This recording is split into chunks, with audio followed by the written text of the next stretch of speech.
What's up, everyone? Welcome back with episode 5. Thank you guys for watching my previous episodes. I truly appreciate it. I have a very special guest speaker here today. I've known the guy for almost 15 years. I've seen him grow tremendously throughout his career, and I'm excited to see what insight he's going to bring us today. I'm sure everyone's wondering what's it like to live with one of the top barbers in LA, especially during a pandemic, but yeah, he made me wait just like everybody else. What's up, Dan? Mateo! What's up, buddy? What's going on, bro? Happy to be here, man. Good to see you, dude. How's it going, Matt's viewers? Too soon? I wore my jeans for you today, man, because, in my jeans. Good looking out. I see you got your merch shirt on. Yeah, represent some MGK, Hotel Diablo. Shout out to MGK. So today's guest speaker specializes in men's grooming, specifically in the LA market. He started cutting out in Florida. When he first cut his first hair, it was at my kitchen table, actually, when he was about 14 years old. And now he's cutting high-profile guests such as MGK and Post Malone and a few other people that I can't even mention right now. Isn't that something? Dude, you've come a long way, bro. I have, man. You've got to witness the journey. I have, from the get-go. From the get-go, we started back in Anthony's barbershop. We had that picture. I think it's on my Facebook still. I think it's the one of you in the cape. I was cutting you, doing your beard. That was my first actual barber photo, I think. In Boca Raton, right? Boca Raton. Boca Raton, bro. We go way back. I've been cutting this guy's hair since I started messing your hair up. Yeah, I remember that. You left your clippers at my I place. left the clippers at your place, and if I'm not mistaken, you and maybe, who was it? Taylor Shark? Taylor Shark, Alex Buenaventura, shout out to them. My guys. Tell me a little bit about your journey here so far, Danny. Like, what made you what brought you out here to LA? Let's see. I've been coming here since I was a kid, so I've gotten family here, and I would come out here for family vacations, and I just wanted to pursue my career in hair. There's more opportunities out here. I felt like I reached a plateau in Florida, so I was ready to grow.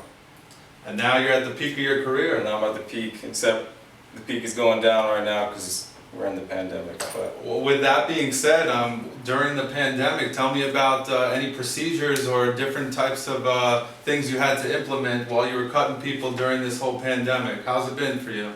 I would say, like, the beginning of it was very shocking, but I had been private for a while, so being that I was already private, it was a lot easier for me to just kind of continue to work. I just had to add on the gloves, put the mask on, and just really focus on being sanitized the entire way, So it was a different kind of approach, but not too different from what I was doing before.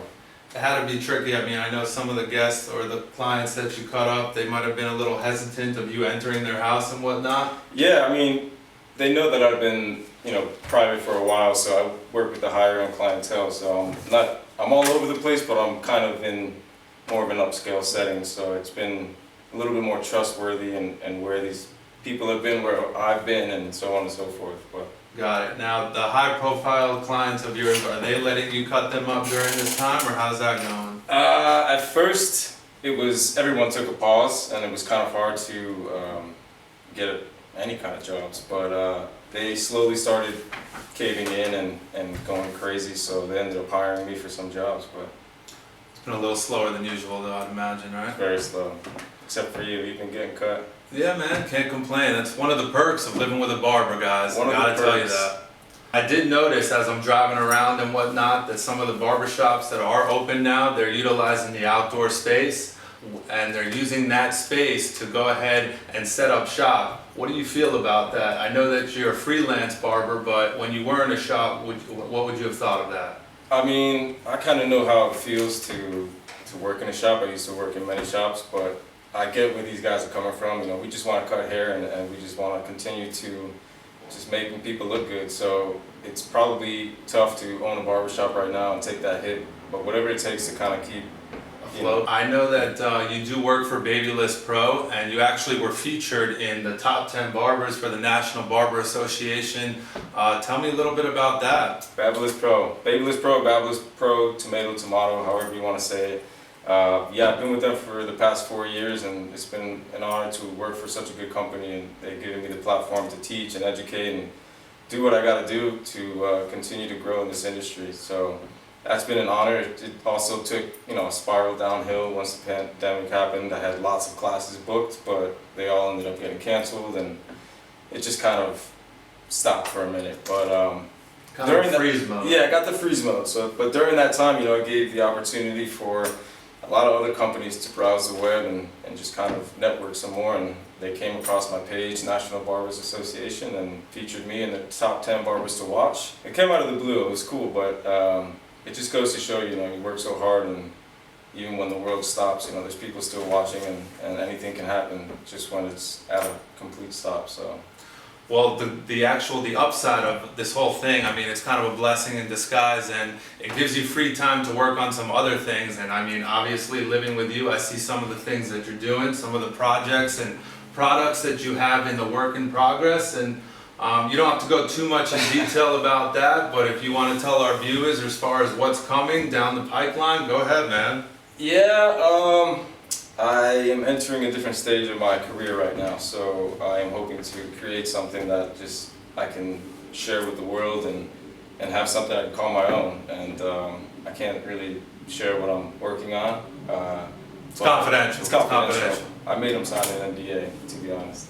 But it's just a new chapter, and I think it's an important time for everyone this year to step out of their comfort zone, because we were forced there, but a lot can happen this year, and there's nothing but time. So that's right. I'm excited to see what else can be cooking, but right now I'm keeping it a secret.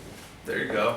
Yeah. I know one phrase that you live by is hold the vision, trust the process. Kind of engraved that in my head since I've known you. Tell me a little bit about what that means to you.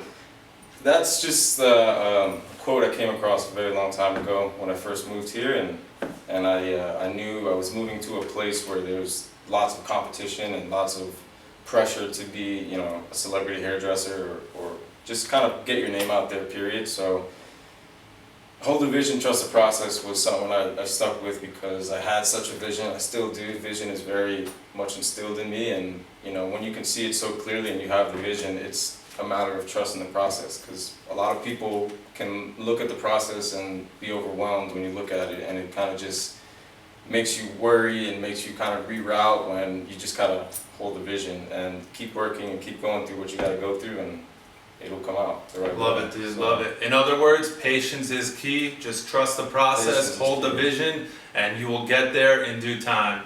Well, Danny, I know you're a busy man. You're hard to reach sometimes, but with that, I'm glad that you had the time to help me out with this whole episode. Really appreciate the insight that you brought, and I look forward to seeing what's to come for you, man. Really do. Man. I mean, you've only been asking me all day, every day of the week to be in your video. Yeah, I wouldn't go that far, big guy. No, but I'm excited, man. You know what? I gotta give you a special shout out because for a lot of you guys at home, to see like someone take the chance to like just start a YouTube channel, it's something that's hard to do, and I feel like a lot of people can see that you're just taking the chance, and that's what it's all about. Life is about chances and just kind of doing it. It's just making that step, just jumping, just flying, just taking the plunge. Just taking the plunge and not giving an F, and just kind of like, holding the vision, trust the process. We know this is a new beginning for you, and it's going very well so far, and I think it's just like, he's a perfect example of like holding the vision and just trusting the process, because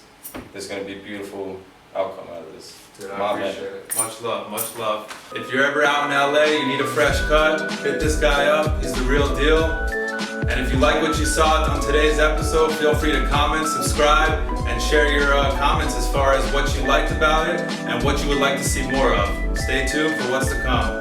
Hold the vision. Trust the process.